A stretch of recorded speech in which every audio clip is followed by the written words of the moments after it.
If you get it to crank,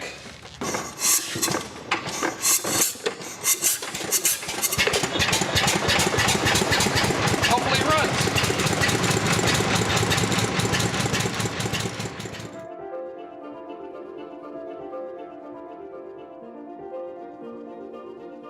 I've been painting cars before I was allowed to drive them.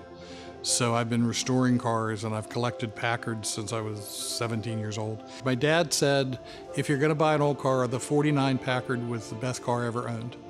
And for $200, I bought a 51 Packard because it wasn't a 49. And I got involved in a local Packard club, and I've had over 100 Packards.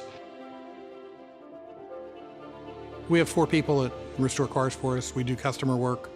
We're doing a Hemi Cuda to a 41 Cadillac to a 1901 Packard to anything else that comes through the door. We do lots of different work for lots of different people. If you look around the place, you can almost see a car here from every era. Most of the time when I restore a car for somebody, they usually end up becoming friends. Everybody that works here is a car guy. It's a sickness, and I would rather exceed somebody's expectations than just meet them. I kind of specialize in the real old cars, 1910 and before. I like to talk about the history of old cars, but the history of the cars is fabulous.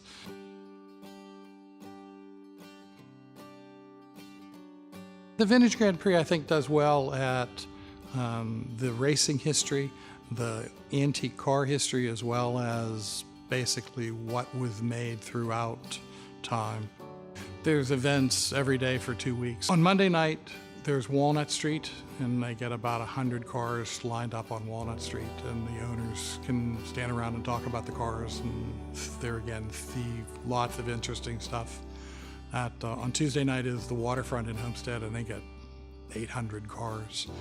There's everything there.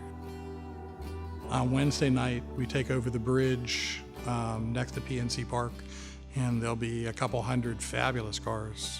We had Lamborghinis and Ferraris and Packards and anything else you can think of on the bridge. So that's another cars you'll never see. And then Saturday and Sunday are the races. And I typically take a different car to every event for 2 weeks and just enjoy the camaraderie and the history and the racing. All through history, all of the cars have something special about them. And at the Grand Prix, you can see anything.